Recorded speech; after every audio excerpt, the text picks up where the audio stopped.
imaginación. La imaginación es una proyección de la mente. Con la imaginación podemos viajar en cuestión de instantes a cualquier lugar del universo. La imaginación no tiene barreras espaciales ni temporales. Podemos ir hacia atrás en el tiempo, hacia adelante, en cualquier coordenada. Cuando la imaginación la colocamos en dirección a visualizarnos a nosotros mismos como seres enfermizos, como seres débiles, como seres que estamos hundidos, afectados, inmediatamente el organismo todo está recibiendo un mensaje: enférmate. Su director, el espíritu, le está diciendo: enférmate, y él obedece. Cuando con la imaginación somos capaces de visualizar nuestro organismo y nuestra totalidad como seres sanos y como seres saludables, el organismo se le está diciendo: cúrate, anímate, vive, sé feliz. En la casuística psiquiátrica y clínica en general, hay situaciones que evidencian esto de manera permanente. Uno de los casos típicos de los enfermos imaginarios de que hablaba Molière son esos pacientes que atormentan a cualquier psiquiatra, a cualquier psicólogo, que son los hipocondríacos. El hipocondríaco es un enfermo imaginario, porque él está enfermo del miedo a enfermarse. Él se enferma porque tiene miedo de enfermarse y por tanto se enferma. Está permanentemente asustado ante la posibilidad de ser contaminado o infectado. El hipocondríaco reacciona, da respuestas orgánicas y psíquicas ante los desvaríos de su propia imaginación. Si a alguien se le presenta una taquicardia y está un hipocondríaco cerca, él se contagiará e inmediatamente aumentará su frecuencia cardíaca. Él tomará para sí mismo la taquicardia. Y hay de ese hipocondríaco, si alguien le dice que siente una disnea, una dificultad respiratoria o que le falte el aire, como se suele decir, porque inmediatamente comienza a ahogarse. Y si en su imaginación está que esa mesa está llena de microbios y que por descuido la tocó, inmediatamente correrá dramáticamente a lavarse las manos, a bañarse de manera compulsiva. En los hospitales psiquiátricos hay pacientes hospitalizados con lesiones en las manos,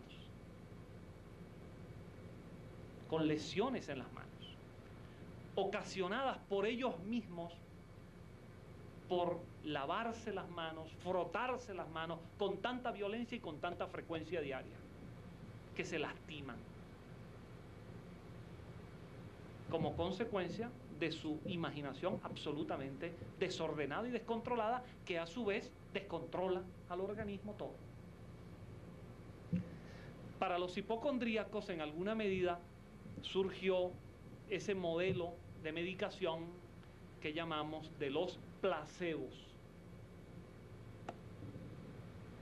El placebo es una sustancia sin ningún poder medicamentoso, curativo, pero que se le administra al paciente con la información de que le va a curar.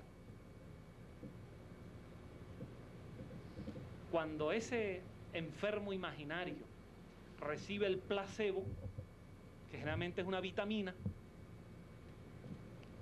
que se le ha dado, acompañada de la información que se le ha dado de que es un medicamento muy poderoso, inmediatamente reacciona y le da un poder curativo, creyendo que está en la medicina, pero está realmente en su psiquis. El problema de los hipocondríacos es que, curados de algo, al poco tiempo surgirá otra nueva enfermedad imaginaria. Porque lo que está enferma es su imaginación, su psiquis, su mente y por lo tanto su espíritu. Están ellos enfermos. Hay casos dramáticos de orden psiquiátrico de enfermos de la imaginación. Hay un gravísimo trastorno psicótico que ha ocurrido afortunadamente con poca frecuencia en algunas mujeres, que se llama pseudociesis o falso embarazo. Mujeres que al no poder dar a luz, al no poder embarazarse, al no poder concebir, entran en una fractura psicológica, mental, se desconectan de la realidad e imaginan que están grávidas, están embarazadas, y comienzan a producirse en su organismo los signos externos e internos del embarazo. Hinchazón del vientre, afluencia de leche materna en sus senos y otras modificaciones glandulares, hasta que al cabo de unos meses aquella situación termina en fibromas o en otras alteraciones y la psicosis se desencadena más en el precipicio de la demencia, de la locura, del trastorno completo. De modo que la imaginación es la que nos puede ayudar, cuando está equilibrada, a mantenernos con perfecta salud y equilibrio, o podría trastornarnos si ella toma un rumbo inadecuado. Así como el pensamiento y la imaginación, también debemos tomar en cuenta el mundo de las emociones. Las emociones. Las emociones son básicas para la salud, son recursos maravillosos de esta estructura que es el ser humano en su totalidad espiritual y corporal para el equilibrio. Cuando las emociones son controladas, adaptadas y adecuadas a la realidad y se mantiene equilibrio, nos permiten disfrutar de esa salud integral. La primera gran emoción que debemos sentir para el equilibrio y para la salud es la emoción de vivir, las ganas de vivir. Cuando se tienen deseos y ganas de vivir, el organismo como un todo responde de manera saludable. Pero cuando se pierde esa emoción, cuando las personas empiezan a preguntarse, a cuestionarse, ¿para qué están acá? Cuando las personas empiezan a impugnar el sentido de sus vidas, a pensar que han fracasado, que no hay sentido en su existencia, el organismo como un todo responde patológicamente. Y hay suficiente demostración clínica de las personas que, aferradas a la vida en un momento dado por el deseo de vivir, eso ha sido el factor fundamental para salir de cualquier cuadro patológico. Mientras que una persona que se entrega, que ya no quiere vivir, esa persona comienza inconscientemente, que es un factor psíquico profundo, a lastimar su cuerpo y a lastimar su mente, a lastimarse espiritualmente. De modo que la emoción de la vida, la emoción de la alegría de vivir, la alegría de ser, la alegría de estar, la alegría de valorizar esta experiencia hermosa y maravillosa que es la vida. Cuando se descubre de fondo la alegría de vivir, hay una respuesta inmediata. de la totalidad del ser, favorable, positiva. Muchas personas están en la vida sin haber descubierto el valor de la vida y sin disfrutar la alegría del vivir. A cada quien, a cada uno en su vida hay un momento, un punto de inflexión en esa trayectoria en que se produce el descubrimiento de la alegría de vivir. Esa es una emoción fundamental, saludable y positiva. Además, que no solamente nos da salud en cuanto al equilibrio orgánico y psíquico, también nos da armonía, nos da paz interior, nos da sentido existencial. La alegría de vivir. Cuando esas emociones se precipitan por la vía negativa, por la vía dañina, y ya esas emociones pasan a ser auténticos procesos enfermizos del alma y del cuerpo, esas emociones se convierten en un factor absolutamente dañino. Hablamos del odio.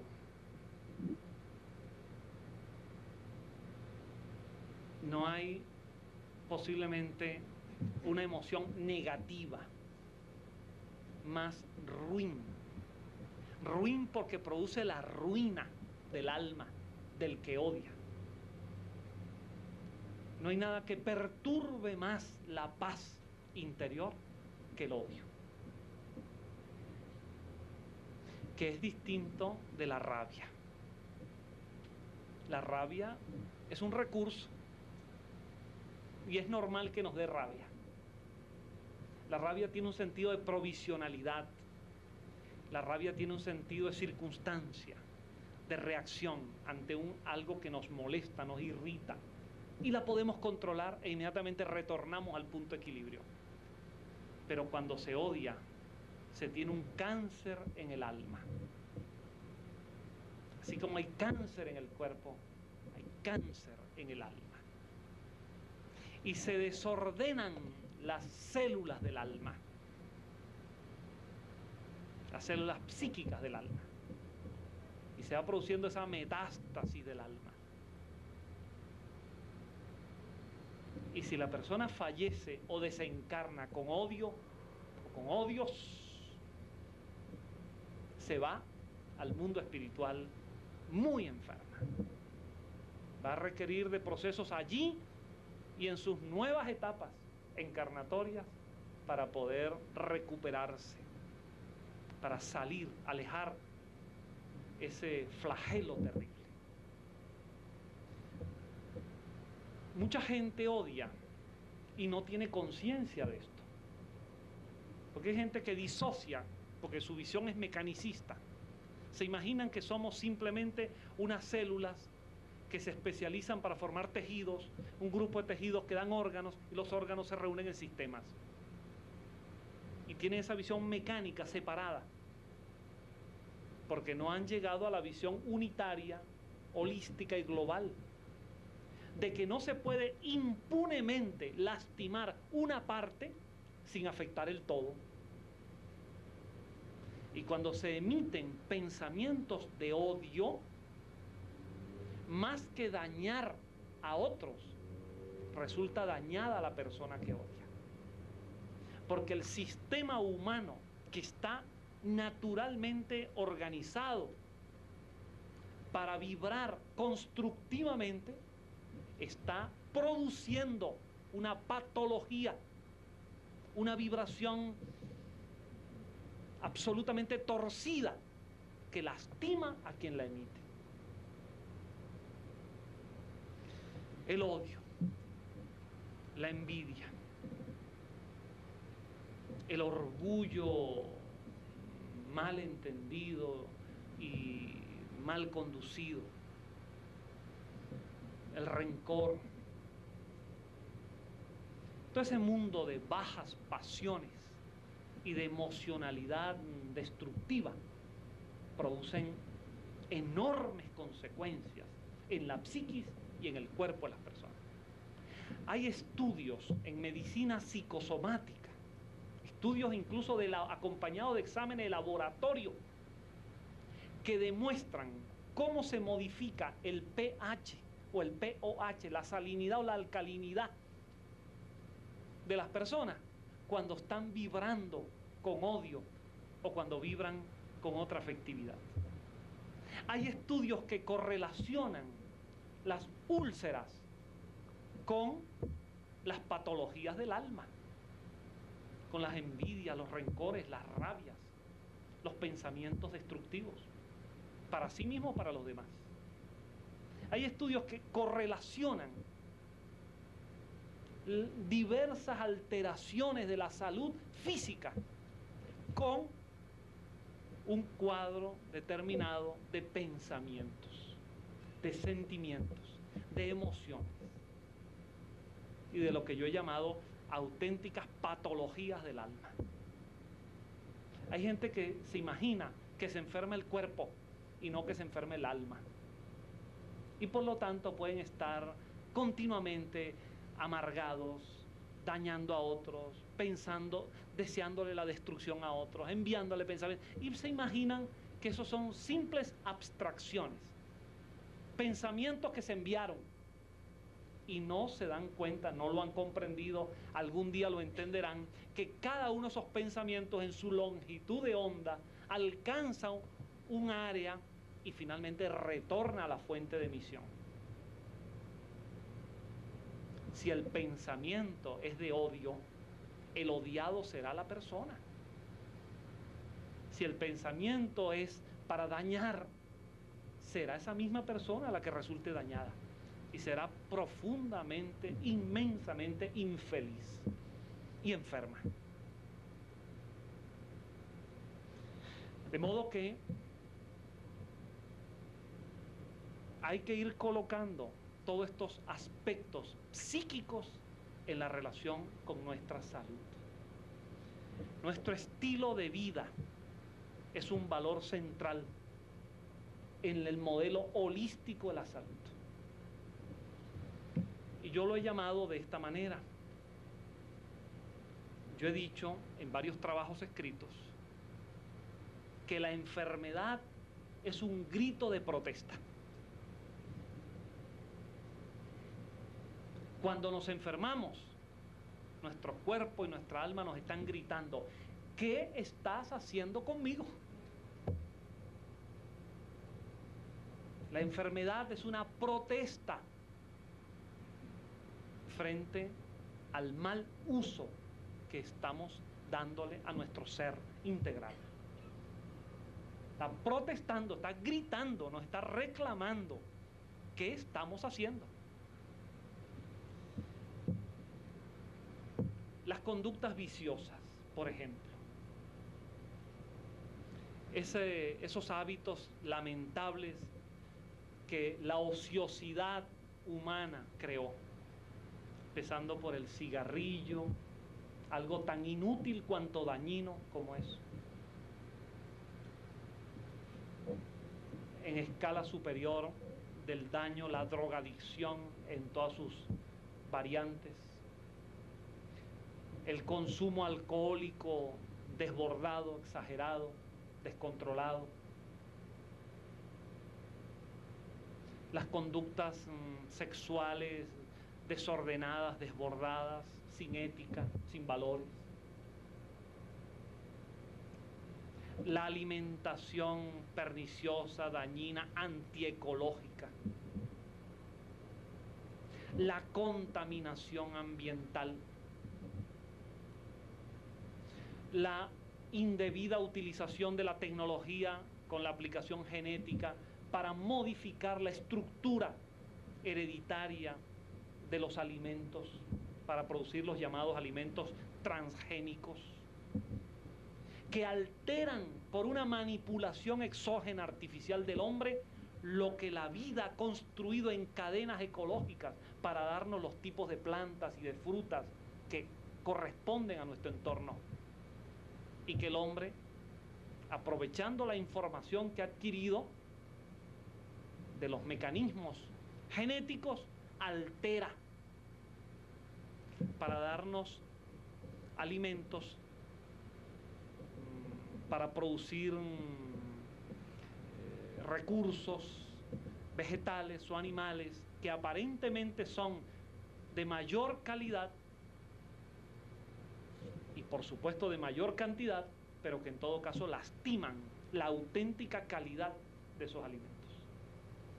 Y ya cada día vamos sufriendo más las consecuencias de esto, de esta falsa tecnología, de esta tecnología indebidamente aplicada, cuando las frutas, los alimentos, los vegetales o los alimentos de origen animal son absolutamente manipulados, indebidamente manipulados, y son colocados al servicio de intereses industrialistas, mercantilistas, ignorando que ellos corresponden en su evolución, ignorando que a la historia planetaria le ha costado millones y millones de siglos llegar a esa estructura, a esa composición genética, que es la que se corresponde con nuestra realidad, de la que somos parte, para simplemente satisfacer ambiciones, alterando toda esa cadena donde todo está relacionado con todo. Nuestro estilo de vida en cuanto a todos los hábitos, y que hoy en día se expresan en comportamientos claramente señalados como patológicos, esos estilos de vida están claramente relacionados con la salud o con la enfermedad. La enfermedad, la etiqueta de una enfermedad de nuestro tiempo, la etiqueta más utilizada modernamente es el estrés. El estrés se ha tornado la explicación para todo. Pero ¿qué otra cosa es el estrés sino una ruptura del equilibrio? Cuando los organismos son sometidos a una tensión superior a la que deberían tener. Pues está claramente demostrado cuánto el estrés afecta la totalidad psicológica y la totalidad orgánica, como consecuencia de un estilo de vida inadecuado.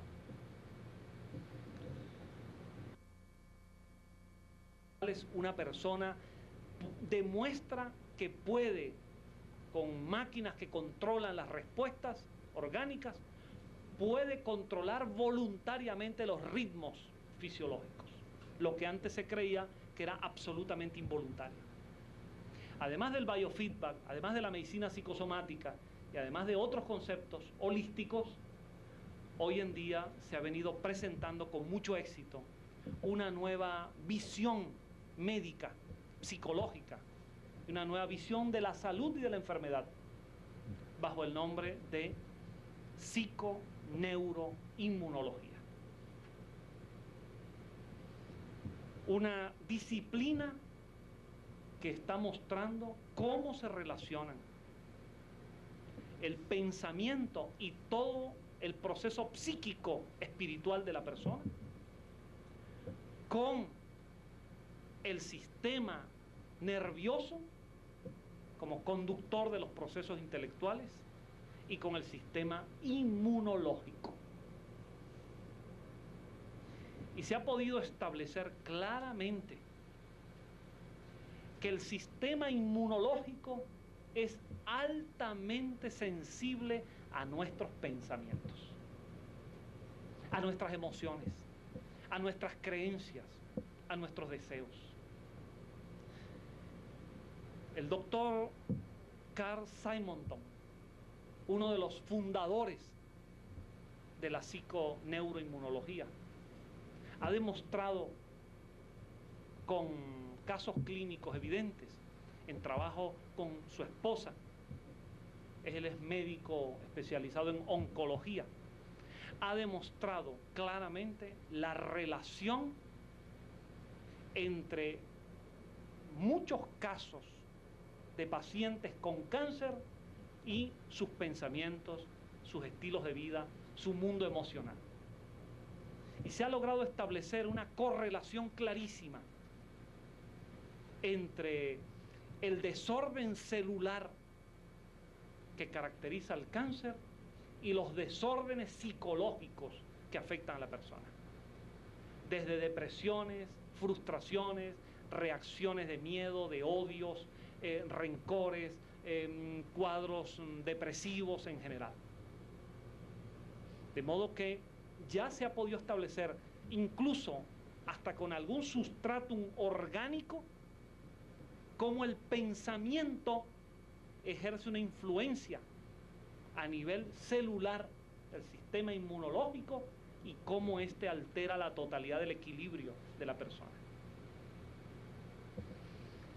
Pienso que es más que evidente, a la luz de estos y de otros informes, es más que evidente que en la medida en que hagamos conciencia de que disponemos en nuestras manos de este recurso que es nuestro pensamiento, nuestra psiquis, nuestra fuerza espiritual, en la medida que tomemos conciencia de eso, vamos a poder lograr adaptarnos mejor a nosotros mismos interiormente y a nuestro medio exterior.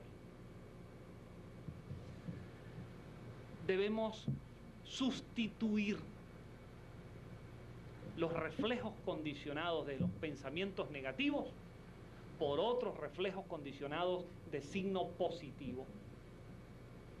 Y eso solo es posible lograrlo con el autoanálisis, la autoevaluación, seguir y aplicar y practicar aquello que tantas veces se nos recomendó en la historia de la ética humana. Cada día que pase antes de dormir, dedica un momento y piensa, ¿fui hoy mejor que ayer? ¿Hice algo indebido?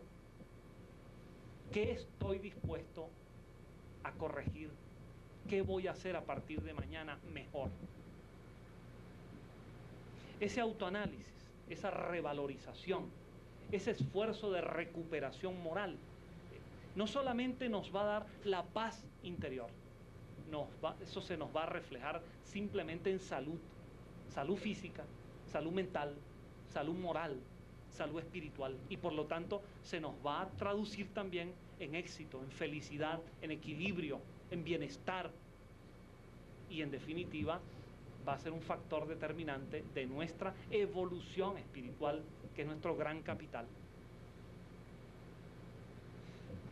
Sustituir esos pensamientos negativos por creencias, expectativas y valores positivos. El valor fundamental de la afectividad, el valor central del amor, debe ser la meta a conquistar por todo ser humano. Hace unos días leía un libro que he leído varias veces, como acostumbro con los buenos libros. La autobiografía de ese gran maestro de la humanidad que fue Mohandas Gandhi, el alma grande que fue Gandhi. Y me llamó en esta oportunidad la atención una frase de Gandhi, sobre la cual estuve meditando. Dice Gandhi que cuando un ser humano, un solo ser humano, alcanza la plenitud del amor, esa sola fuerza espiritual rebasa, supera, elimina el odio de millones de personas. En la medida en que consigamos esa plenitud del amor, estaremos superando a millones que vibran en el odio y estaremos envolviéndolos en esa atmósfera positiva, creativa, saludable, que brinda esa experiencia maravillosa del amor, de la paz interior, del equilibrio, del pensamiento positivo, del desear lo bueno para los demás, para el mundo, para tener ese mundo mejor que todos pensamos y que todos soñamos. En la medida que los pensamientos de amor, los pensamientos positivos en todos los órdenes, sean la brújula de nuestras vidas, en esa medida espiritualmente estaremos transitando por nuevas escalas y por nuevos peldaños de nuestro proceso evolutivo.